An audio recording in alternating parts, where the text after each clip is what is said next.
इस एपिसोड की शुरुआत में वही सीन दिखाते हैं जहाँ पे जो यही होता है वो अपने पीछे देखते हुए कह रहा होता है कि यहाँ पे कोई मेरे साइड फील कर रहा है। और वही बंदा कह रहा होता है मैंने किसी से ऐसा सुना कि यहाँ पे कोई न्यूक्लियर रेडिएशन का इस्तेमाल कर रहा है बीस्टाइड को रोकने के लिए, और मैं जानता था कि वो तुम ही होगी। जिसके बाद सिंपली मैंने तुम्हारा पीछा करा थोड़ी बहुत रिमेनिंग रेडिएशन ट्रेसेस को देख के, और यहाँ तक कि तुम्हें इसके बारे में पता ना चले। इस वजह से जो मेरे ट्रेसेस थे मैंने उन्हें भी कंसील कर दिया था, लेकिन मैंने एक्सपेक्ट नहीं करा था कि तब भी तुम मुझे ढूंढ लोगे और यहाँ तक कि रास्ता ही ब्लॉक कर दोगे इतने बड़े बड़े पत्थर से। और सही में तुम कोई ऐसे बंदे जो मेरा ब्रदर है उसको एक खतरनाक सिचुएशन में डाल पाओ। ये सुनेगा जो यही होता है वो फुल कन्फ्यूज होते हुए कह होता है लेकिन अंकल आप हो कौन और एकदम से यहाँ निकल इतनी ज़्यादा बकवास क्या कर रहे हो, और क्या हम एक दूसरे को जानते भी हैं। ये सुनेगा जो बंदा होता है वो गुस्से में उसकी तरफ अटैक करते हुए कह होता है तुम्हें प्रिटेंड करना बंद कर देना चाहिए और फटाफट सीधे हेल में चल जाओ। लेकिन तभी जितनी भी वाइन्स होती हैं उसे पकड़ने लग जाती है, जिसे देखने में तो कह होते हैं यहाँ पे तो एक लेयर है गोस्ट डीमन वेन्स की, और देख के ऐसे लग रहा है तुम सबसे पहले मुझे इनसे लड़वाना चाहते हो जिसके बाद मैं थोड़ा थक जाऊंगा। तभी वो गुस्सा करते हुए कह रहा होता है डैम इट, ये शुरुआत से ही तेरा प्लान था। और वो वाइन्स को अपने से दूर करते हुए कह रहा होता है जो गोस्ट डीमन वाइन के कैरेक्टरिस्टिक्स होते हैं वो थे मार्शल एनर्जी को एब्जॉर्ब करना और उसके बाद रिलीज कर देना न्यूरोटॉक्सिन के रूप में। और अगर फाइट ऐसे ही चलते रही तो जल्दी में थक के हार जाऊंगा। डैम इट, तुम्हारी हिम्मत भी कैसी मुझे इस ट्रिक में डालने की। ये सुनने का जो यही होता है वो फुल कन्फ्यूज होते हुए कह रहे होते हैं अंकल आप क्या कह रहे हो, और सही में आपके अंदर तो बहुत ज़्यादा इनर ड्रामा है और हम पहली बार तो मिल रहे हैं। तभी जो बंदा होता है वो गुस्से में ज़मीन पे पंच मारते भी कह रहे होते हैं मैं बहुत ज़्यादा एनॉयड हो चुका हूँ और जो मेरा टारगेट है वो है कमीना यही ना कि ये कमीनी वेन्स। और जैसे ही उसका पंच ज़मीन में टकराता है वहाँ की जो दीवारें होती हैं वो गिरने लग जाती है, जिससे देखने में लड़की डरते हुए कह रही होती है जो एक केव है जल्दी कोलैप्स हो जाएगी इनके फाइट के चक्कर में। तभी पीछे से यही चिल्लाते हुए कह रहा होता है फटाफट यहाँ से निकल जाओ मैं रास्ता बनाता हूँ। तभी अपने मुंह में वही एटॉमिक ब्रीथ को प्रिपेयर करने के बाद सामने की तरफ छोड़ता है और जो ऊपर की दीवार होती है वो टूट जाती है और वहाँ से पानी अंदर आने लग जाता है। तभी उसे खेलते हैं सिस्टर यूली सबसे पहले आप यहाँ से निकल जाओ। और ये सुनने का जो बंदा होता है वो गुस्से में अपने हाथ में एनर्जी गैदर करने के बाद यही की तरफ अटैक करते हुए कह रहे होते हैं इसके बारे में सोचना भी होता है। और तभी जो चूहा जाओ होता है वो अपनी आइस स्वॉर्ड की मदद से उनके बीच में एक आइस की दीवार बना देता है और उससे कह रहे होते हैं जब तक का मैं यहाँ हूँ तुम सोचना भी मत कि तुम यही का एक बार भी उखाड़ पाओगे। ये सुनने का जो बंदा होता है वो हंसते हुए कह रहे होते हैं छोटे बच्चे तुझे पता भी है मैं एक 8th लेवल का वॉरियर और जो तेरे छोटे मोटे अटैक है मुझे हर्ट भी नहीं कर सकते। तभी जो यही होता है वो अपने पंच में एनर्जी को गैदर करने के बाद कह रहे होते हैं ओ चैटर अंकल तू कहाँ देख रहे हैं। तभी जो पंच होता है वो सीधे उसके मुंह पे चिपका देता है और जो बंदा होता है वो दीवार में घुस जाता है। और यही चूजा उससे कह रहा होता है तुम्हें इस कमीने को मेरे पे छोड़ देना चाहिए, वैसे भी ये एक हाई लेवल का वॉरियर है जिसे हराने में तुम्हें ज़्यादा दिक्कत आएगी इसलिए इसे मेरे पे छोड़ दो। और हमें वॉरियर को भी दिखाते जो वापस खड़ा हो रहा होता है और हमें लिख के बाहर का सीन दिखाते जहाँ पे वो लोग कह रहे होते हैं जो गोस्ट डीमन वाइन्स थी वो तो सही में पागल हो चुकी थी उनके चक्कर में। जो ये लेक है इसकी पूरी बॉटम हिल रही थी और पूरा मैस भी क्रिएट हो गया। और जो जाओ होता है वो बाहर आ रहा होता है जिसे देखने के बाद लुई कह रही होती है यही का है और वो पीछे को देखने के बाद कुछ नहीं कह रहा होता। और हमें लेक के बाहर का सीन दिखाते जहाँ पे बहुत ज़्यादा थंडर आ रही होती है और तभी हमें यही के न्यू टेम्पलेट को दिखाते जो सीधे बाहर निकलता है और उसकी अंगुली में वही वॉरियर होता है। और हमें वॉरियर का क्लोज लुक भी दिखाते हैं जिसमें वो पूरा भुन गया होता है, जिससे देखने के बाद जो चूजा होता है वो शॉक हो रहा होता है। और हमें सामने का सीन दिखाते हैं जहाँ पे जो एक्सप्लोजन होता है वहाँ पे वही जाइंट की इमेज आ रही होती है। तभी जो यही होता है वो पानी से बाहर आते हुए कह रहे होते हैं चूजा फटाफट मेरे लिए कपड़े लाऊं। और जो चूजा होता है वो उसकी तरफ आते हुए कह रहे होते हैं यही वहाँ पे एक्सप्लोजन कैसे हुआ। और यही कह रहे होते हैं वहाँ पे एक मिस्टीरियस वॉरियर आ गया था जिसके पास एक प्लाज्मा बॉम्ब था और वो गोस्ट डीमन वाइन के साथ खुद भी मर गया। ये सुनकर चूजा कंफ्यूज होते हुए कह रहे होता है प्लाज्मा बॉम्ब, लेकिन ये तो मिलिट्री ने बहुत टाइम पहले ही बैन कर दिया और वो किस तरीके का पर्सन होगा जिसके पास अभी भी इस चीज़ का एक्सेस है। और मुझे ऐसा फील हो रहा है जो वो एक्सप्लोजन था वो तो बहुत ज़्यादा पावरफुल था एक प्लाज्मा बॉम्ब से।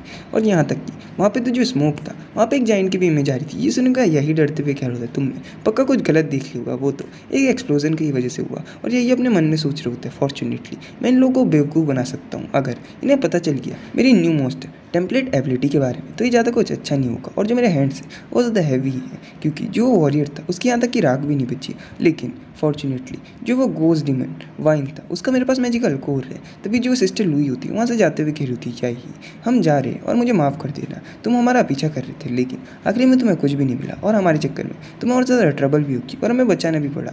अगली बार जैसे हम सेक्रेटरियम के बाहर मिलेंगे पक्का हम तुम्हें कंपनसेट कर देंगे। और यही कह रहे होते हैं सिस्टर लुई आपको इतना पोलाइट होने की कोई भी ज़रूरत नहीं, वैसे भी इस बार हम रीपेमेंट मान लेंगे पिछले वाले आपके फेवर की और अगर आपने हमें कंपनसेशन दिया तो ये तो मेरे पे एक और फेवर हो जाएगा। और तैसी जैसे वहाँ से चले जाते हैं जो यही और चूजा होते हैं वो एक डेवल स्मेल के साथ कह रहे होते हैं अब ये टाइम आ गया मॉन्स्टर्स को मारने का। और हमें 3 दिन बाद का सीन दिखाते हैं जैसे वो सेक्रेटरियम के बाहर आते हैं वो शॉक हो जाते हैं और यही कह रहे होते हैं ऐसा तो हो ही नहीं सकता। और हमें सामने का सीन दिखाते हैं जहाँ पे जो वो सिटी थी पूरी अंडर डेवलप्ड वो पूरी डेवलप हो गई होती और यही कह रहे होते हैं इन कुछ दिनों में जो छोटा सा टाउन था वो इतना डेवलप हो गया यहाँ तक कि यहाँ पे तो प्लेन्स भी आ गए ट्रांसपोर्ट के लिए। लिए। और सही में जो जिया किंगडम है उसका जो इंफ्रास्ट्रक्चर कैपेबिलिटीज़ है वो सही में बहुत ज़्यादा टेरिफाइंग है। और हमें यही को दिखाते जो काउंटर पे वही बड़ा सा बैग रख देते जिसे देखने के बाद वो लड़की खेल रही है, सर प्लीज़ ये थोड़ा जेंटली करिए, वैसे भी अगर ये कुछ भी सामान डैमेज हो गया तो आपको उसका कुछ भी बेनिफिट नहीं मिलेगा। और यही कह रहे होते मुझे माफ़ कर दो, वैसे भी मेरे पास बहुत ज़्यादा सामान है और मुझे ये टेंशन हो रही थी कि अगर मैं इसे फटाफट नहीं निकालूंगा तो आपको बहुत ज़्यादा टाइम लग जाएगा ये सब काम करने में। ये सुनेगा तो लड़की कह रही थी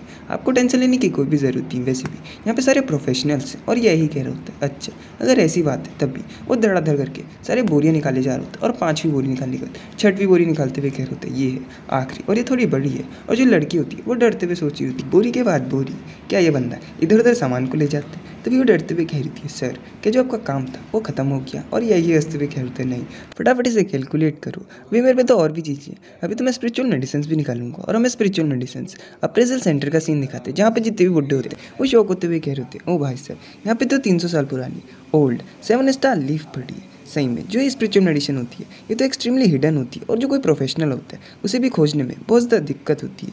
जो ये बच्चा है इस पर किस तरीके का लक है। और यहाँ तक कि जो स्पिरिचुअल मेडिसिन है अगर ये पुअर क्वालिटी की होती तब भी इसे आराम से 30 मिलियन तो मिल ही जाते। तभी एक और कह रहे होते कुछ जो स्पिरिचुअल मेडिसिन है वो तो सप्लाई में है ही नहीं और फिलहाल उनकी शॉर्टेज है, इसका मतलब जो इनकी वैल्यू होगी वो बहुत ज़्यादा जाएगी। सही में जो ये बच्चा है ये बहुत ज़्यादा लकी है और एक ही रात में बहुत ज़्यादा रिच बन जाएगा। ये सुनने का जो यही होता है वो पीछे से कह रहे होते हैं अब जो ग्रीन और वाइट मैजिकल कोर है वो तो मेरे पे कोई इफेक्ट ही नहीं डालते, इसका मतलब मैं उन्हें खाली मनी के बदले एक्सचेंज कर सकता हूँ। लेकिन जो मेरी फाइट हुई थी 20 टाइट के साथ उसमें मुझे 5 ब्लू लेवल के कोर्स मिले थे जो 3rd लेवल के मॉन्स्टर 20 के कोर्स से और आखिरी में एक ग्रीन मॉन्स्टर कोर जो गोल्डन पैटर्न से पूरा कवर था जिसे तुम जानती हो। 2nd लेवल का किंग बीस वो एक गोस्ट डीमन वाइन वाला जो एक बिग जैकपॉट है और हमें दिखाते हैं उसके बैंक अकाउंट में डिपॉजिट हो जाते हैं 2.7 मिलियन। और वो बाहर आते हुए कह रहे होते जितने भी मैजिकल कोर्स थे उन्हें तो मैंने बेच दिया लेकिन अब जो स्पिरिचुअल मेडिसिन से मुझे इसे भी किसी को बेचना होगा। और जैसे ये बोलते हैं उसके सामने में दिखाते हैं एक बड़ी सी गाड़ी रुकती है और उसमें से एक बुड्ढा निकलते हुए कह रहे होते हैं हेलो स्टूडेंट यही मेरा नाम है लाई यूटान और मैं बॉस हूँ पिंग फार्मेसी का। और मैंने ऐसा सुना है कि तुम पे बहुत ज़्यादा स्पिरिचुअल मेडिसिन है जो तुम्हें नए सेक्रेट इलम से मिली है और मैं जानना चाहता हूँ कि तुम मुझे वो बेचोगे और मैं नॉर्मल मार्केट प्राइस से तुम्हें बहुत ज़्यादा हाई पे करूँगा। ये सुनेगा यही अपने मन में सोच रहे होते हैं देख कैसे लग रहा है जो मेरी पर्सनल इन्फॉर्मेशन है वो और ज़्यादा नहीं छुपी। और जो ये बुड्ढे हैं अप्रेजल सेंटर वाले इन्होंने मेरी पहले इन्फॉर्मेशन लीक कर दी है लेकिन इसमें तो मुझे कोई टेंशन लेने की ज़रूरत ही नहीं, मेरे लिए तो और ज़्यादा बढ़िया हो गया। वैसे भी मुझे इन्हें बेचने के लिए इधर उधर जाना पड़ता है लेकिन अब जो बिज़नेस है वो तो मेरे पास ही आ गया, मुझे टेंशन लेने की कोई भी ज़रूरत नहीं। तभी जो बुड्ढा होता है वो उससे सारी मेडिसिन खरीदने के बाद वहाँ से जाते हुए कह रहे होते हैं स्टूडेंट है ही हमेशा मुझे याद रखना जब भी तुम्हारे पास और स्पिरिचुअल मेडिसिन हो तो मुझे बेच देना। और हमें यही के बैंक अकाउंट में दिखाते हैं जहाँ पे डिपॉजिट जाते 7.4 मिलियन। और ये सब पैसे को देखने के बाद वो कह रहा होता है अगर तुम इसे कंपेयर करो अगर मुझे अपनी स्ट्रेंथ इंप्रूव करनी है तो तब भी मैं 10% स्ट्रेंथ को भी इंप्रूव नहीं कर सकता। सही में जो पर्सनल स्ट्रेंथ होती है वो रियल ट्रूथ होती है और जो जेनेटिक पोर्शन और वाइट और ग्रीन मैजिकल कोर है वो तो मुझे कोई इंप्रूवमेंट ही नहीं दे रहे। और जो मेरे टेम्पलेट्स हैं वो तो मेरे से भी ज़्यादा पिकी है। अगर मैं तुम्हें एक एग्जांपल तो ब्लड जेट फ्रूट और जो एडवांस सीड पोशन है वो बहुत ज़्यादा अच्छे गुड है लेकिन मेरी उतनी क्वालिफिकेशन ही नहीं है कि मैं उन्हें खरीदता हूँ। तभी से एकदम से एक आइडिया आता है और वो कह रहा होता है हाँ एक रास्ता तो है मार्शल आर्ट। और अगर तुम मुझे कॉलेज एंट्रेंस एग्जाम में देखो तो जो लुई और लोग थे मैं उन्हें इसलिए हरा पा रहा था क्योंकि जो मेरे डेमोरा की स्ट्रेंथ थी रॉ स्ट्रेंथ वो बहुत ज़्यादा पावरफुल थी, इस वजह से मैं उन्हें हरा पा रहा था। लेकिन अगर तुम उन्हें कंपेयर करो मेरे से मार्शल आर्ट के दम पे तो मैं तो कुछ हूँ ही नहीं। तो यही टाइम है मुझे कोई अच्छी सी मार्शल आर्ट को सीखना होगा। तभी वहाँ से दौड़ते हुए कह रहा होता है ओल्ड एन मैं आ रहा हूँ अपने गोल्ड कॉइन लेने के लिए। और मैं वही एनचेंग के नंबर 1 मिडिल हाई स्कूल का सीन दिखाते और प्रिंसिपल ऑफिस का जहाँ पे जो प्रिंसिपल होते वो यही की पूरी खातेदारी करते हुए कह रहे होते यही मैंने एक्सपेक्ट नहीं करा था कि तुम वापस हमारा स्कूल देखने आओगे। और यही कह रहे होते प्रिंसिपल आपको इतना पॉलिट होने की कोई ज़रूरत नहीं। और प्रिंसिपल कह रहे होते मुझे होने की ज़रूरत है क्योंकि वैसे भी तुम टॉपर हो कॉलेज एंट्रेंस एग्जाम के और रोल मॉडल जितने भी टीचर और स्टूडेंट्स एनचेंग के सिटी के। तो मुझे यही होता है उसे एक वाइन देते हुए कह रहे होते प्रिंसिपल ये एक मेडिसिनल वाइन है जो मैं आपके लिए लाया हूँ और ये एक गिफ्ट नहीं बल्कि ऑनर है मेरे सारे एडलर्स। और यही तो ट्रेडिशन है हमारे ये कंट्री का। इसलिए जो प्रिंसिपल होते हैं वो खुश होते हुए कह रहे होते हैं ओह यही तुम सही में एक बहुत अच्छे स्टूडेंट हो खाली एकेडमी के बेसिस पे नहीं बल्कि तुम्हारा कैरेक्टर भी बहुत ज़्यादा अच्छा है, तुम अपने टीचर को रिस्पेक्ट करते हो। तभी यही कह रहे होते प्रिंसिपल एक्चुअली मैं यहाँ पे इसलिए आया हूँ क्योंकि मुझे एक पावरफुल मार्शल आर्ट चाहिए। और क्या आप पे इतने कनेक्शन हैं? वैसे भी मैं अभी कॉलेज गया नहीं इस वजह से मेरे पास कोई भी मार्शल आर्ट नहीं है, तो क्या आप कोई मार्शल आर्ट फैमिली से कॉन्टैक्ट कर सकते हो। और प्रिंसिपल उससे कह रहे होते हैं वैसे भी तुम हुआडू यूनिवर्सिटी में जाने वाले हो और 100% चांस है कि वो तुम्हें एक्सेप्ट करेंगे, तो थोड़ा इंतज़ार कर लो, बाद में तो मार्शल आर्ट सीख ही लोगे।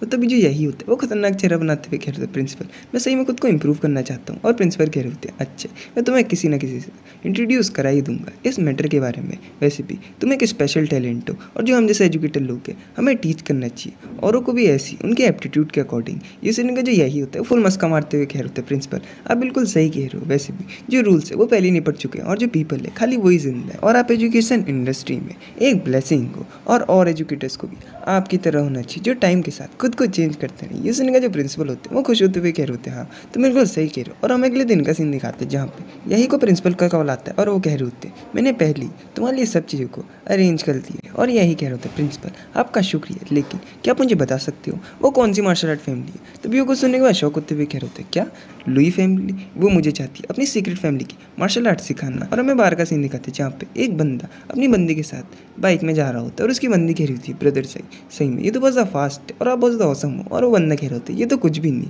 मैं तो और भी औसम हूँ। और हमें यही को दिखाते जो एकदम से उनके बगल पे आते हुए कह रहे होते, ब्रदर प्लीज़ अच्छे से ड्राइव करो और ऐसे डिस्ट्रैक्ट मत दो, वो भी तुम बहुत ज़्यादा हाई स्पीड में हो। और अगर ऐसी इम्प्रॉपरली गाड़ी चलाते रहोगे तो जिसे तुम पसंद करते हो वो जल्दी निपट जाएगी। ये सुनने का जो बंदा होता है वो उस पर गुस्सा करते हुए कह रहा होता है और उसे गाली देते हुए कह रहा होता है, तुमने तो मुझे एकदम से डरा दिया था और मैं निपट ही जाता, तुम्हारी हिम्मत भी कैसे हुई, तुम मेरे साथ कम्पीट कर रहे हो, वो भी ये टूटी हुई साइकिल के साथ। तभी वो अपनी स्पीड बढ़ा के वहाँ से भागते हुए कह रहे होते हैं, कोई मैटर नहीं करता तेरा स्टेटस कुछ भी हो, लेकिन तेरी ये टूटी फूटी साइकिल के साथ तो कभी वर्दी नहीं है मेरे साथ चलने के। और लड़की कह रही थी, ब्रदर साहब आप सही में औसम हो। ये सुनने का जो यही होता है उसे भी गुस्सा आ जाता है और वो फॉर्म में सीधे अपनी न्यूक्लियर एनर्जी के साथ उनके बगल से निकलते हैं और कह रहा होता है, लिटिल ब्रदर इसे देख लो। और ये देखने वाला जो बंदा होता है उसकी फट जाती है और वो कह रहे होते हैं, सही में जो बाइसाइकिल होती है क्या वो इतनी फास्ट होती है? और लड़की भी शौक होते हुए कह रही होती है, जो इसकी स्पीड थी वो तो सही में एक एरोप्लेन जितनी थी। और हमें यही को दिखाते हैं जो सामने देखते हुए कह रहे होते हैं, जैसे तुम एक्सपेक्ट कर ही सकते हो एक मार्शल आर्ट फैमिली के, सही में जो ये जगह है ये तो बहुत बढ़िया है। तभी वो अपनी स्किल एक्टिवेट करने के बाद सब जगह महसूस करते हुए कह रहे होते हैं, यहाँ पे तो बहुत ज़्यादा पावरफुल लोग हैं। और हमें दिखाते हैं लुई वहाँ से निकलते हुए कह रही थी, क्लासमेट यही तुम यहाँ पे आके। और यही उससे कह रहे होते हैं, जूही देख कैसा लग रहा है, तो मुझे देख के खुश नहीं हो। और वो शर्माते हुए कह रही होती है, ऐसी बात नहीं है। तभी यही कह रहे होते हैं, अच्छा तो तुम मुझे देख के खुश हो? और वो कह रही होती है, नहीं मेरी मदर ने मेरे से ऐसा कहा कि मुझे तुम्हें ग्रीट करने जाना है और तुम्हें अंदर ले जाना है, तो चलो फिर अंदर चलते। वो उसे गार्डन से हॉल में ले आती और कह रही होती थी, मदर जो यही है वो आ चुका है। और हम उसकी मदर को दिखाते हैं, ओ भाई साहब। तभी वो कह रही थी, यही तुम्हारा स्वागत है। और हम इसका इंट्रोडक्शन देते हैं, जैसे कि ये हेड है लुई फैमिली की। ये देखने में जो यही होता है वो अपने मन में सोच रहे होते हैं, मैं सब समझ गया, प्राइम मिनिस्टर चाओ चाओ। और तभी हमें थोड़ा पास का सीन दिखाते हैं जहाँ पे जैसे कॉलेज एंट्रेंस एग्जाम खत्म हो गया था, जो लुई थी वो वापस अपने घर आ गई थी और अपनी मदर से कुछ कहने वाली थी। तभी उसकी मदर उसे रोकते हुए कह रही थी, जूही तुम्हें कुछ भी कहने की ज़रूरत नहीं और इतना नर्वस भी मत हो। वैसे भी जो ब्रॉडकास्ट था वो मैं सब देख रही थी, जो यही था वो बहुत ज़्यादा अच्छा लड़ रहा था और जो उसकी स्ट्रेंथ है वो तो सही में बहुत ज़्यादा है। और जो हुआ कॉलेज एंट्रेंस एग्जाम था उसमें तो वो सही में एक डार्क हॉर्स था और तुम्हें खुद को ब्लेम करने की कोई भी ज़रूरत नहीं। ये सुनने का जो जूही होती है वो कुछ नहीं कहती और उसके अंदर उठते हुए कह रही होती है, वैसे भी जो तुम्हारा यंग ब्रदर है वो जो उसका टैलेंट है वो लिमिटेड है, इसका मतलब वो लुई फैमिली को इनहेरिट नहीं कर सकता। और इस जनरेशन में खाली एक ही बंदा है जो हमारी लुई फैमिली की रिस्पॉन्सिबिलिटी को ले सकता है, वो तुम हो। लेकिन आखिरी में तुम एक लड़की हो और इसके ऊपर तुम बहुत ज़्यादा खूबसूरत भी हो।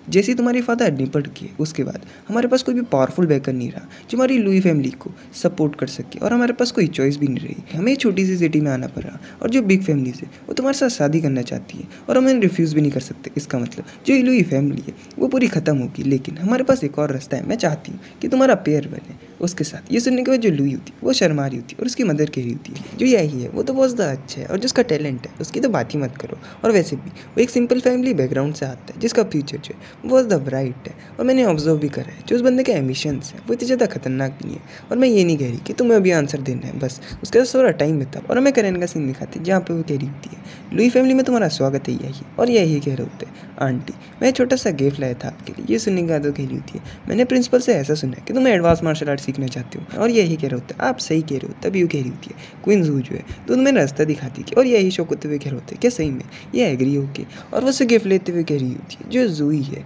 वो तुम्हें लुई फैमिली के मार्शल आर्ट पवेलियन में ले जाएगी। और वहाँ पे वैसे भी कोई पवेलियन से जो टेक्निक है उन्हें बाहर नहीं ले जा सकता। इसका मतलब तुम्हारे पास एक ही दिन है, तुम्हें जो मार्शल आर्ट सीखना है वो सीख लेना। और एक और चीज़ वहाँ पे थी, जुआन वो मार्शल आर्ट टेक्निक है जो थोड़ी बहुत मार्शल आर्ट पवेलियन के अंदर है और ये तुम्हारी एबिलिटीज़ पे डिपेंड करता है कि तुम उसे सीख पाओगे या नहीं। और गाइस एक और चीज़, आपको कन्फ्यूज़न ना हो तो जुआन वो जो मार्शल आर्ट टेक्निक है पहले जो ट्रांसलेटर था उसे मिस्टीरियस मार्शल आर्ट कह रहा था, तभी जो यही होता है वो कह रहा होता है। मैं समझ और मैं आपका शुक्रिया करना चाहता हूँ लुई फैमिली का पहले। और ये सुनने का तो खुश होते हुए सोच रही होती है, ऐसा लग रहा है कि लुई फैमिली नहीं बल्कि मेरा शुक्रिया कर रहा है। और देख के ऐसा लग रहा है ये प्रॉमिस कर रहा है लुई फैमिली से यही बहुत ज़्यादा बढ़िया जो लुई फैमिली वो डेफिनेटली फ्यूचर में जो तुम्हारे प्रोमिस है उन्हें फुलफिल ही करेगी। सही में कितना स्मार्ट बच्चा, और जितना ज़्यादा मैं इसे देख रही हूँ ये तो मुझे उतना ज़्यादा पसंद आ रहा है। ये सोचते हुए अपने बटलर को देख रही होती है और जो बंदा होता है वो डरते हुए सोच रहे होते हैं मुझे ऐसी फीलिंग क्यों आ रही है कि मुझे बहुत ज़्यादा अजीब नज़रों से देख रही है। और हमें जूही को दिखाते हैं जिसे कुछ समझ नहीं आ रहा होता है। तभी हमें अगला सीन दिखाते हैं वही मार्शल आर्ट पवेलियन का, जहाँ पे जो जूही होती है वो यही को अपने पीछे ले जा रही होती है और यही कह रहे होते हैं क्लासमेट जूही मुझे ऐसा फील हो रहा है कि तुम मुझे अवॉइड कर रही हो। और ये सुनने के बाद मना कर रही होती है। तभी जो यही होता है उसके पास आते हुए कह रहे होते हैं क्या सही में, और उससे दूर हटते हुए कह रही होती है तुम मेरे इतने पास क्यों आ रही हो। और यही हंस रहा होता है और हमें दिखाते हैं वो चलते चलते एक बड़े से दरवाजे के सामने आ जाते हैं और जूही कह रही होती है जो ये स्टोन डोर है ये बना हुआ है हुवाली स्टोन से, जो एक स्पेशल स्टोन है जिसे लाया गया है सीक्रेट रेलम्स से, जो कोई भी अटैक को डिसॉल्व कर सकता है। यहाँ तक कि जो जुआंग वह मार्शल आर्ट है वो उसके लेवल जितने भी अटैक पावर को आराम से डिसॉल्व कर सकता है बिना टूटे हुए। और यही कह रहे होते हैं कि मैं इसे पंच कर सकता हूँ। ये सुनने का जो जूही होती है वो अजीब सा मुँह बनाते हुए कह रही होती है तुम ऐसे तो ट्राई कर सकते हो। और अपने मन में सोच रही होती है जो ये बंदा है जो उसका दिमाग है वो बहुत ज़्यादा स्ट्रेंज है, और क्या जो स्टोन्स की क्वालिटी के बारे में से नहीं पता। और हमें यही को दिखाते जो हाथ में वो ये एटॉमिक एनर्जी को गैदर कर रहा होता है, जिसे देखने में जो जूही होती है वो डरते हुए सोच रही होती है ये तो वही ग्लोइंग पल्सेस टेक्निक है जिसने पहले भी इस्तेमाल करी थी। और इसे देखने के बाद तो मुझे बहुत ज़्यादा खतरनाक यादें आ रही है। और हमें यही को दिखाते जो सीधे वो पंच को दीवार पे मार देते हैं लेकिन वहाँ पे कुछ भी नहीं होता, एक स्क्रैच भी नहीं आता। और यही कन्फ्यूज होते हुए कह रहे होते थे ये तो बहुत ज़्यादा स्ट्रेंज है। जैसे मैंने इस स्टोन को टच करा मुझे ऐसा फील हुआ जो मैं एक सी को पंच कर रहा हूँ और एक मड में धंसते जा रहा हूँ। और यहाँ तक कि जो मेरी 90% स्ट्रेंथ थी उससे ज़्यादा इसने एब्जॉर्ब कर ली। और जो जूही होती है वो हंसते हुए कह रही होती है चलो फिर मैं तुम्हें मार्शल आर्ट के पास ले जाती हूँ। और अपने मन में सोच रही होती है यही तुम्हारी ज़िंदगी में कुछ मूवमेंट्स तो फेलियर के हैं ही। और हमें मार्शल आर्ट पवेलियन के अंदर का सीन दिखाते हैं जहाँ पे बहुत ज़्यादा मार्शल आर्ट होती है। और जूही कह रही होती है यहाँ पे बहुत ज़्यादा मार्शल आर्ट है जिन्हें डिवाइड करा गया डिफेंस, ट्रेनिंग, स्वॉर्डमैनशिप और बहुत ज़्यादा। अगर तुम्हें इनमें से कुछ भी लर्न करनी है तो तुम अपने कार्ड की मदद से इन्हें एक्सेस कर सकते हो। और यही कह रहे होते हैं जुआंग हुआंग मार्शल आर्ट के बारे में क्या। तभी उसे एक छोटे से कमरे के सामने लाते हुए कह रही थी जो ये छोटा सा स्टोन रूम है ये बहुत ज़्यादा डीप है मार्शल आर्ट पवेलियन के। और यहाँ पे तुम्हें अपने कार्ड को स्वाइप करना होगा अंदर जाने के लिए। लेकिन मैं तुमसे ये कहना चाहूँगी कि तुम एक दिन में जुआंग वांग मार्शल आर्ट टेक्निक को अच्छे से समझ ही नहीं पाओगे और ज़्यादा से ज़्यादा तुम्हें बस थोड़ा सा ही समझ आएगा। और यहाँ तक कि अगर मेरी मदर ने तुम्हें परमिशन भी दी थी जुआंग वांग मार्शल आर्ट टेक्निक को याद करने के लिए, लेकिन तब भी ये तुम्हारे लिए ज़्यादा अच्छा नहीं होगा। इसके बजाय तुम्हें कुछ और मार्शल आर्ट बुक्स को लेना चाहिए तो ये तुम्हारे लिए ज़्यादा सूटेबल हो। और इस सुनने का यही हंसते हुए कह रहे होते हैं क्या यहाँ पे तुम मेरी चिंता कर रही हो। और वो गुस्सा करते हुए अपने मन में सोच रही होती है इस बुरे बंदे से मैं और बातें नहीं करना चाहती। और यही कह रहे होते हैं तुम्हें टेंशन लेने की कोई भी ज़रूरत नहीं, मुझे पता है कि मैं क्या कर रहा हूँ। और अगर मुझे कोई मार्शल आर्ट टेक्निक याद करनी है तो मैं सबसे स्ट्रॉन्गेस्ट वाली करूँगा। और या फिर मेरे अंदर इतना करेज ही नहीं है कि मैं जुआंग वांग मार्शल आर्ट टेक्निक को याद कर पाऊँ, तो मुझे फटाफट ओबीडियंटली अपने घर चले जाने चाहिए। तभी वो सामने देखते हुए कह रहे होते हैं क्या जो ये दरवाज़ा है ये पूरा ब्लैक पावर स्टोन से बना है। और जूही कह रही थी जो ये सेक्रेट रूम है जो स्टोर करते हैं जुआंग वांग मार्शल आर्ट्स को लॉजिकली ये सबसे ज़्यादा सिक्योर है। और वैसे भी जो ये ब्लैक पावर स्टोन है जो इनकी क्वालिटी है वो बहुत ज़्यादा अच्छी और ये एक्सट्रीमली रेयर है, कहीं भी मिलना। और यहाँ तक कि जो ये बिल्डिंग है इसे ब्लैक पावर स्टोन से बनाने के लिए हम ब्लैक पावर स्टोन को कलेक्ट कर रहे हैं मेरे ग्रेट ग्रैंडफादर के टाइम से। और हमें दिखाती जैसे ही वो दरवाजे खुलते हैं वहाँ पे अंदर 3 लॉकर होते हैं। तभी उनमें से एक लॉकर पे यही की नज़र पड़ती है और उस पर लिखा होता है the devil in the flash. और जूही उसे बता रही होती है अगर तुम्हें जुआंग वांग मार्शल आर्ट टेक्निक को याद करना है तो इसे तुम खाली देख के याद नहीं कर सकते, तुम्हें इसे फील करना होगा जो इसकी राइमिंग स्कीम है जो इसके बनाने वाला मार्शल आर्टिस्ट था। और अगर तुम उसे फील नहीं कर पाओगे तो जो ये मार्शल आर्ट है इसके जो एट्रीब्यूट्स है वो आपस में कॉन्फ्लिक्ट करेंगे, तो कभी भी जो ये मार्शल आर्ट रही है तुम इसे अच्छे से प्रैक्टिस ही नहीं कर पाओगे और जुआंग वांग मार्शल आर्ट टेक्निक को कभी स्टार्ट ही नहीं कर पाओगे। और अगर तुम्हें शॉर्ट में बताऊँ तो जो जुआंग वांग मार्शल आर्ट टेक्निक है वो जिंदा है, ये और टेक्निक की तरह नहीं जहाँ पे जो मार्शल आर्टिस्ट होते हैं वो चूज़ करते हैं मार्शल आर्ट को, लेकिन यहाँ पे उल्टा चलते हैं। यहाँ पे जो मार्शल आर्ट है वो खुद मार्शल आर्टिस्ट को चुनती है। ये सुनने का जो यही होता है वो हंसते हुए कह रहे होते हैं बिल्कुल ये तो परफेक्ट है, the devil in the flash और मैं चूजन वन हूँ। ये मार्शल आर्ट का। तभी जैसे वो लॉकर को खोलते और वो उसके अंदर जाता है, वो शौक होते हुए कह रहे होते तो जो जुआंग मार्शल आर्ट्स है वो एक बुक नहीं बल्कि एक स्टैचू है, और हमें सामने दिखाते जहाँ पे एक बंदे का बहुत खतरनाक स्टैचू बना होता है।